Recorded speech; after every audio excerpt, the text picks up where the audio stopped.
Bonjour à tous, comme tu peux le voir, j'ai craqué pour cette petite figurine de chez Bandai. On est sur Vegeta, donc Saiyan God, Vegeta Blue, hein, je crois que c'est comme ça qu'on l'appelle aussi. Bon, Vegeta, c'est mon personnage préféré de Dragon Ball Z, donc c'était plutôt normal que je choisisse celui-ci, d'autant qu'il n'y avait pas beaucoup de modèles. J'avais le droit à Sangoku en version Blue aussi. Et en plus, Vegeta était légèrement moins cher. Il était tout simplement à 8,99 au lieu de 9,99 pour la version Sangoku.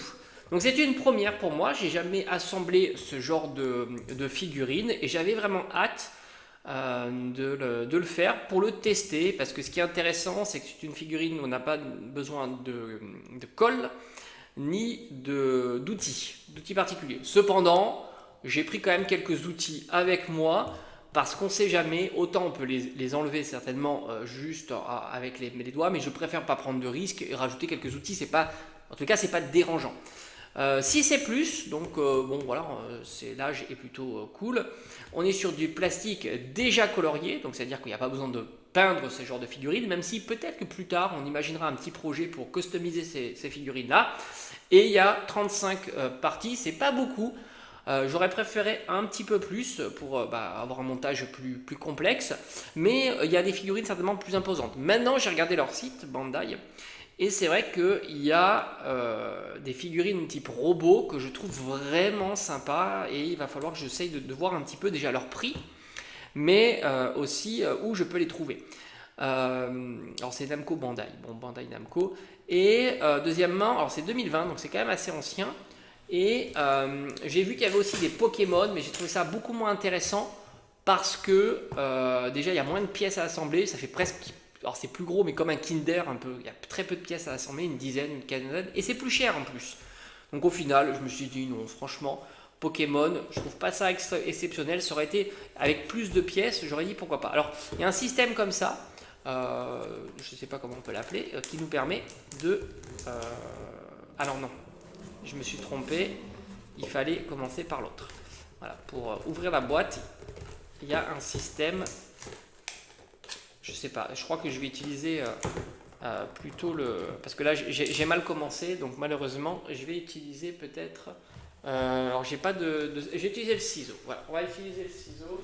On va le déballer ensemble. Alors comme d'habitude sur la chaîne, hein, c'est ce qu'on fait vraiment habituellement. C'est-à-dire que je vais commencer le déballage, voir un petit peu comment on procède la figurine maquette ensemble. Et puis après, tout simplement, je passerai en live pour la réalisation. Comme ça, tu verras pas à pas comment on le fait. Donc ça sera dans la section live en direct de la chaîne. Et puis après, je te montre le résultat final sur cette vidéo-là, évidemment. Comme d'habitude. Voilà. Bon, je trouvais que le prix était plus que correct. Alors, qu'est-ce qu'on retrouve à l'intérieur?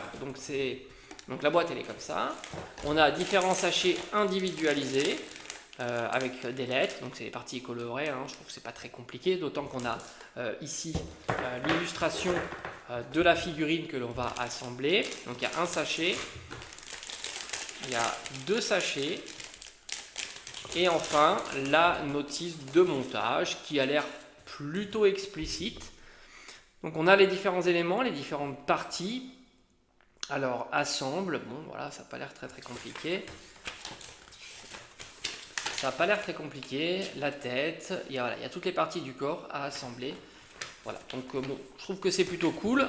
Partie liste, donc on va checker ça évidemment après. Et après, donc il suffit d'assembler. Ok, donc je te montrerai donc le résultat sur cette vidéo là. Bon, voilà, la figurine est terminée, elle est ici, donc on va déjà parler de la notice de montage, c'est plutôt explicite, ça va, c'est pas très compliqué. Voilà, tu as le déroulé, puis tout s'emboîte les uns après les autres, donc ça c'est plutôt facile. C'est facile aussi de détacher les différents éléments de la figurine, et ça se monte en une vingtaine, une trentaine de minutes sans trop de difficulté en prenant ton temps. N'oublie pas, je te mettrai d'ailleurs le lien en fin de cette vidéo, tu as tout le déroulé dans la partie en direct, donc en live de la chaîne. Donc tu peux aller le consulter, la vidéo est déjà disponible. Maintenant, je vais te montrer la figurine. Donc c'est une figurine qui est quand même d'un format satisfaisant. Il y a quelques petits détails, le coloris est plutôt sympa et ils ont rajouté un petit support, mais j'ai envie de te dire, même sans le support, j'ai réussi à faire tenir la figurine. Voilà. On va essayer de refaire la démonstration. Voilà. Elle tient sans trop de difficulté. Après, c'est sûr, s'il y a quelques vibrations, elle risque de tomber, d'où certainement l'utilisation de ce support. Donc j'ai envie de te dire, franchement, pour le prix de 9 euros, je préfère mettre 9 euros dans une figurine que je peux fabriquer moi-même plutôt qu'une figurine déjà toute faite.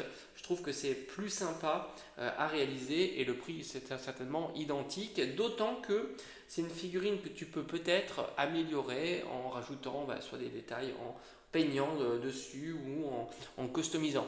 C'est quelque chose que je vais peut-être vous proposer par la suite parce que justement toutes les pièces sont assemblées, donc on peut les désassembler et par conséquent tu peux les peindre plus facilement que si tu avais une figurine d'un seul bloc. Voilà, donc plus que positif, je valide cette petite figurine de chez Bandai Namco. D'ailleurs, je vais essayer de voir si je peux m'en procurer d'autres pour vous proposer évidemment le montage sur la chaîne. Voilà, je te dis à bientôt et merci d'avoir regardé cette vidéo.